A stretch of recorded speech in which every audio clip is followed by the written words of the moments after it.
There comes a moment, quiet yet deeply unsettling, when a person begins to sense that something has shifted, something they cannot clearly define but also cannot ignore. You see, for a long time they existed within the comfort of your pursuit. Your attention moved toward them like a steady current, predictable, dependable, unquestioned. And within that consistency, they formed a silent belief that you would always remain. But now something is different. You have stopped chasing. When a person who was emotionally invested in chasing, pursuing, or constantly offering attention suddenly pulls back, it does not just create a gap in communication.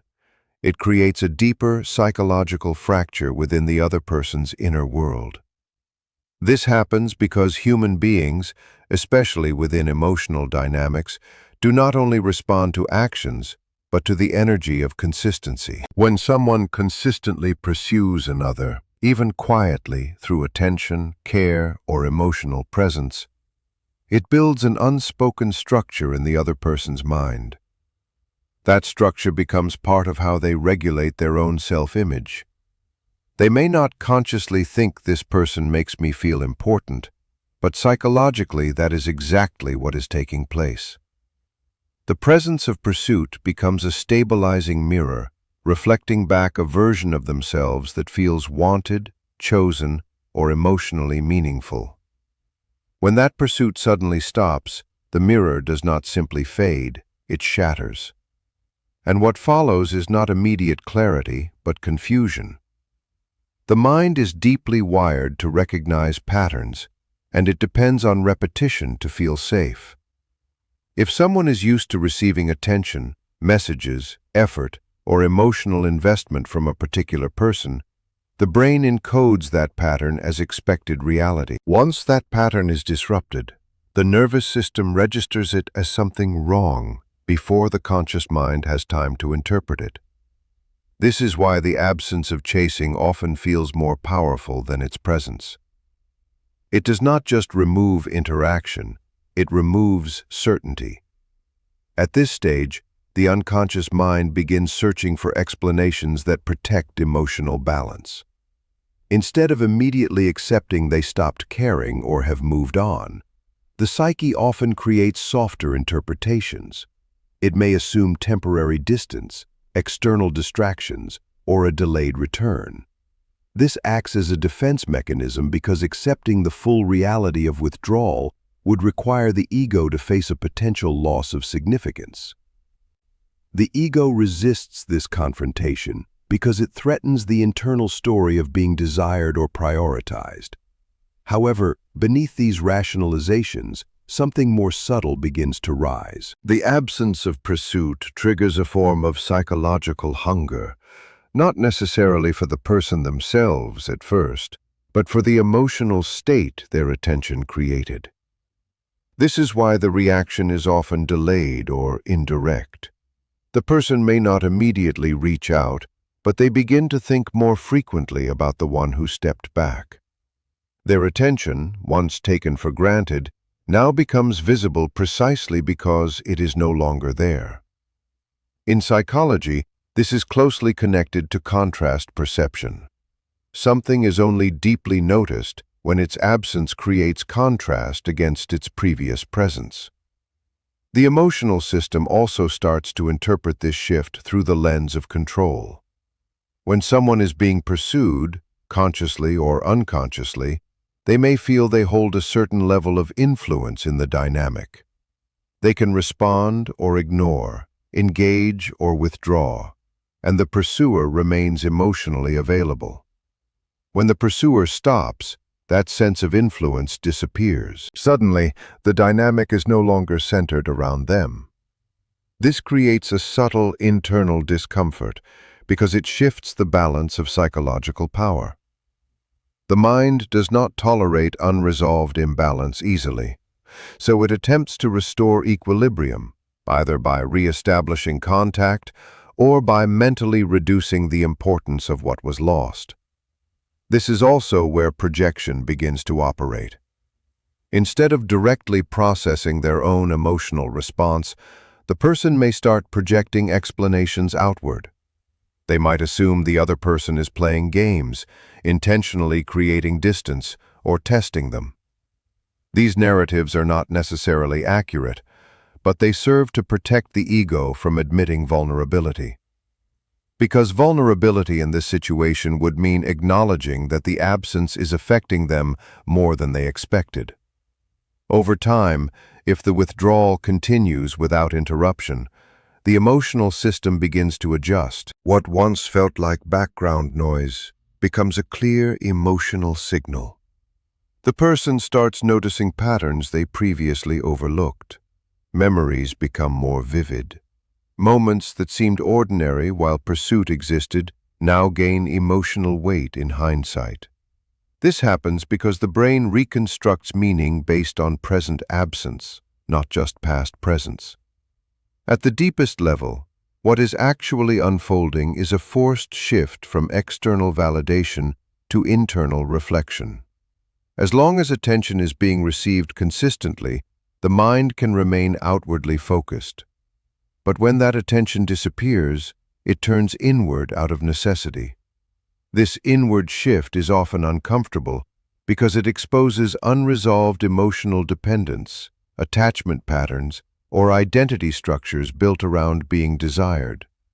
And this is why the withdrawal of pursuit is not experienced neutrally by the psyche. It is felt as disruption, loss, curiosity, resistance, and sometimes even fixation, all layered together before clarity ever forms.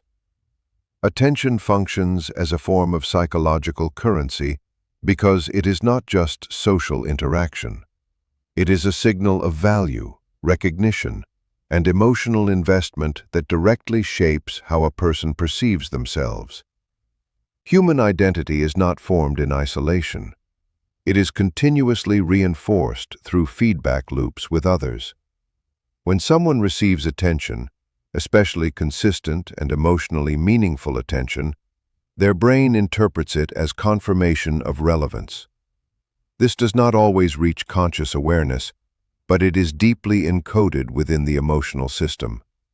The feeling of being noticed, remembered, and prioritized becomes intertwined with self-worth in subtle ways. When one person gives sustained attention to another, they are essentially offering a form of psychological validation. This validation communicates to the receiving mind that they matter enough to be focused on. Over time, this message becomes familiar, and familiarity often transforms into expectation. The person receiving attention may not actively think about it, but their nervous system adapts to it as a stable input. It becomes part of their emotional environment, like background conditions assumed to always be present. This is where the idea of currency becomes more relevant. Just like financial currency regulates access to stability and resources, attention regulates access to emotional certainty and validation. When it is present in abundance, it creates a sense of psychological security. The individual feels seen, valued, and emotionally grounded. But the value of any currency is only fully understood when its flow is interrupted.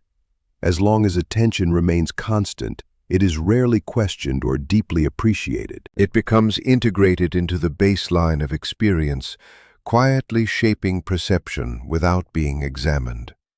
And when that flow suddenly stops, the system does not simply adjust instantly.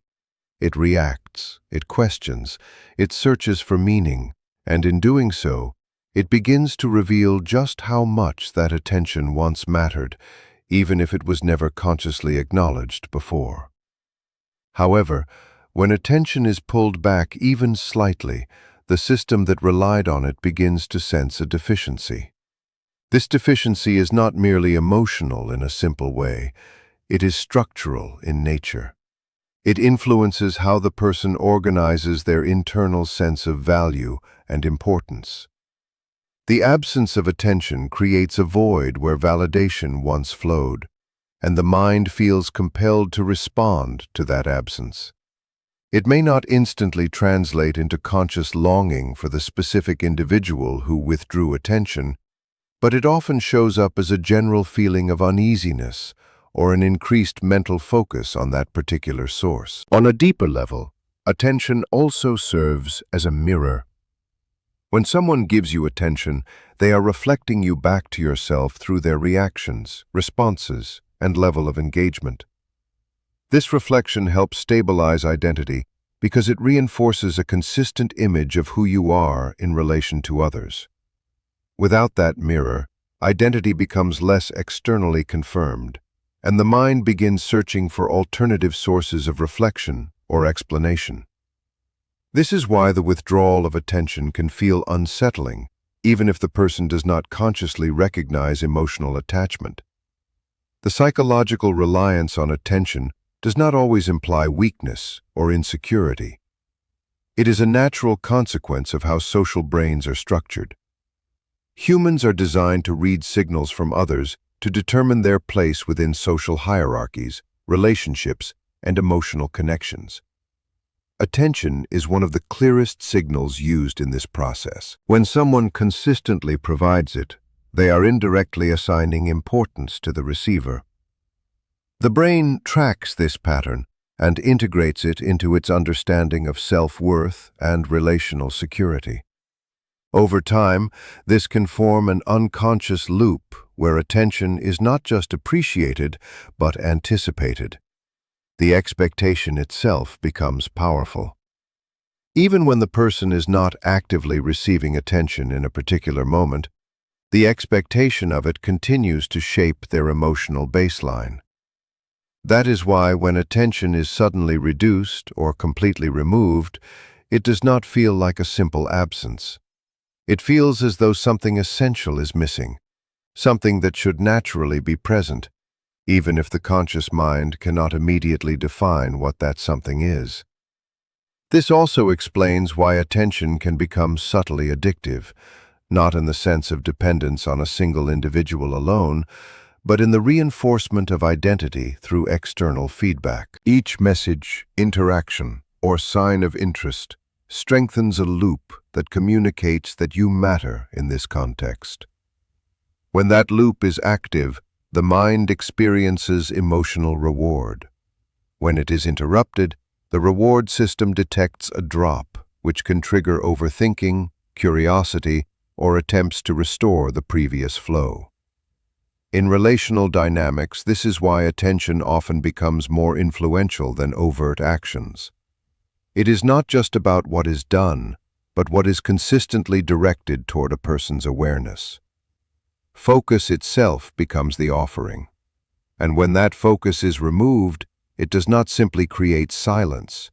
It initiates a psychological recalibration process where the mind must reassess what holds value and where that value now exists. The ego reacts before awareness has time to arise, because the ego is the first layer of the mind that encounters disruption in any emotional or relational pattern. It is designed to maintain stability, continuity of identity, and a sense of control over one's social and emotional environment. When something unexpected occurs, especially a shift in how someone treats us, the ego does not pause to understand deeper meaning. It reacts instantly in order to protect the internal structure of self-image that it has built over time. When a person is consistently being pursued or emotionally engaged with, even if they do not consciously acknowledge it, a certain balance forms. That balance includes assumptions about availability, importance, and relational positioning. The ego begins organizing these assumptions into a stable internal narrative, such as, "This person cares," "This person will respond," or "I hold a certain level of influence in this connection." These narratives are not always expressed in clear internal dialogue, but they exist as a felt sense of certainty. The mind depends on them to reduce uncertainty in relationships. When the pursuit suddenly stops, this balance is disrupted. The ego experiences this disruption not as an abstract shift, but as a direct threat to its established structure. It does not initially question whether the change is healthy, necessary, or meaningful. Instead, it registers a loss of control and a possible loss of significance. This is why the first wave of reaction is almost always defensive rather than reflective. The ego's priority is not truth. Its priority is maintaining coherence of identity. This preservation takes multiple forms. One of the earliest responses is denial. The ego may try to reinterpret the situation in a way that avoids immediate emotional discomfort. It may assume the change is temporary, accidental, or unrelated to itself. This allows the internal system to avoid confronting the possibility of being deprioritized or no longer receiving the same level of attention. Denial acts as a buffer between reality and emotional impact, giving the mind time to adjust without completely destabilizing the existing self-narrative. If denial does not hold, the ego often moves into rationalization. It begins constructing explanations that preserve dignity and a sense of control.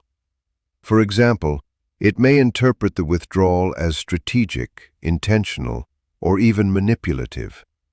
This reframing allows the person to maintain a sense of psychological superiority, or at least balance, rather than confronting vulnerability. Rationalization is not about being accurate. It is about emotional self-protection. It turns uncertainty into a story that feels easier to manage.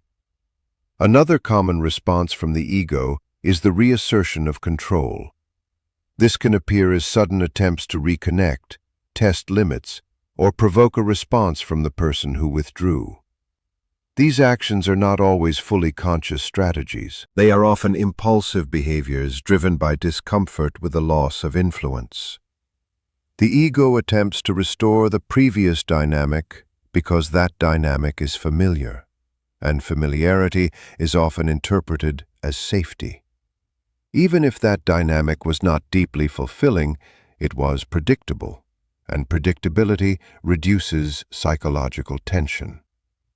At the same time, there is often resistance to appearing affected. The ego is highly sensitive to perception, both from others and from within. So alongside efforts to regain control, there may also be outward expressions of indifference. This creates an internal contradiction, where the individual may feel unsettled internally, but present themselves as unaffected externally. This split is a defining feature of ego-driven reactions, where managing appearance becomes just as important as processing genuine emotion. What makes ego reaction particularly powerful is its speed. It operates faster than reflective awareness. Before a person has time to analyze their feelings, interpret the situation, or consider deeper implications, the ego has already produced a response aimed at minimizing discomfort. This is why initial reactions in situations involving emotional withdrawal are often inconsistent or confusing. A person may fluctuate between reaching out and pulling back, between curiosity and pride, because different ego defenses activate at different times. Only after this initial wave begins to settle does awareness start to emerge. Awareness is slower, more reflective, and capable of holding complexity. It can consider that the withdrawal may be revealing attachment patterns, emotional reliance, or imbalances within the relationship. But by the time awareness comes into play, the ego has already shaped the first emotional and behavioral reactions. Awareness arrives, the ego has already shaped the initial emotional and behavioral reactions. This sequence matters deeply because it explains why people often fail to act in alignment with their deeper understanding right away. The ego responds first in an attempt to protect identity, while awareness comes afterward to interpret meaning. In the space that exists between these two processes, confusion, contradiction, and emotional turbulence naturally begin to form, as the mind shifts from automatic defense into conscious reflection. Silence begins to function like a mirror, because when external interaction is removed, what remains is not emptiness, but the mind's unfiltered reflection of itself projected into that absence. During normal interaction, attention, words, responses, and emotional signals create a steady stream of external structure. They give the mind something tangible to react to, interpret, and emotionally regulate through. But when that stream suddenly disappears, the mind does not simply encounter nothingness. Instead, it starts interpreting that nothingness, and through that process, it reveals what was always active beneath the surface. When someone is emotionally involved with another person, especially in a dynamic where attention, pursuit, or validation has been part of the pattern, the silence of that person does not remain neutral. It becomes a charged space. The absence of communication forces the inner world to create meaning without external confirmation. And the human psyche is not comfortable with the absence of meaning. It continuously tries to build a narrative even when no new data is present. So, in the absence of words, actions, or signals, the mind turns inward and begins using memory, fear, desire, and insecurity to fill that space. This is where silence becomes reflective. The person who is no longer reaching out is no longer actively shaping the other person's perception through new behavior. Instead, the other individual is left alone with their internal impressions of the relationship, and those impressions begin to rise more vividly. Things that were once ignored or minimized can now come forward into awareness because there is no new emotional input distracting from them. Silence removes external interference, allowing internal content to become clearer and more visible. In many situations, what surfaces in that silence is not only thoughts about the other person, but also thoughts about the self in relation to that person. The mind begins to ask indirect questions, such as why the shift feels uncomfortable, why attention is now being missed, or why the absence is being felt so strongly. These questions are not purely logical. They are emotional reflections pointing toward attachment, expectation, and psychological dependence that may not have been consciously recognized before the withdrawal took place. Silence also intensifies projection. When there is no clear information, the mind fills uncertainty with interpretation. Those interpretations are rarely neutral. They are shaped by an individual's fears, desires, and past experiences. If someone carries a fear of rejection, silence may be interpreted as abandonment. If someone has a strong need for control, silence may be interpreted as a challenge or even manipulation. If someone holds unresolved emotional attachment, silence may be seen as a hidden signal of continued connection. In every case, silence does not carry meaning on its own. It reflects back the meaning that already exists within the observer. This is why silence can feel so psychologically intense. It is not merely the absence of communication. It is the activation of internal content that was previously stabilized through external interaction. When that external structure disappears, the internal structure becomes more noticeable. Thoughts that were once organized around real-time engagement begin to turn repetitive, circular, and amplified. The mind revisits past interactions, replays conversations, and searches for hidden meanings, not because new information is available, but because the nervous system is trying to restore a sense of certainty. There is also a deeper effect at the level of identity. When someone consistently receives attention or emotional engagement, even in small amounts, It contributes to their sense of relational position. They may not consciously define themselves through it, but it subtly reinforces the idea, I am someone who is seen by this person. When silence replaces that engagement, the identity anchored in that reflection begins to destabilize. The person is no longer receiving confirmation of their place in the other's awareness, and so they start questioning not only the other person's state, but also their own significance within that dynamic. Over time, silence forces a confrontation with internal emotional material that was previously spread across interaction. In active communication, emotional tension is often shared between two individuals through exchange. In silence, all of that tension becomes internalized by the one who is left thinking. This creates intensity because there is no longer an external outlet for emotional regulation. The mind is forced to process everything internally without feedback or resolution. Because of this, silence does not remain empty. It becomes a surface onto which unresolved feelings, assumptions, and fears are projected. It turns into a space where imagination replaces certainty, where memory replaces present interaction, and where internal truth begins to rise without the stabilizing influence of external response. As this process continues, the mind attempts to regain balance, but it often does so by deepening the very patterns that created the tension. It analyzes more, replays more, and interprets more, hoping to find clarity. Yet the absence of direct input makes that clarity difficult to reach. This creates a loop where the search for understanding becomes part of the emotional intensity itself. At the same time, awareness slowly begins to catch up with the initial ego-driven reactions. What was first experienced as confusion or discomfort begins to take on clearer psychological meaning.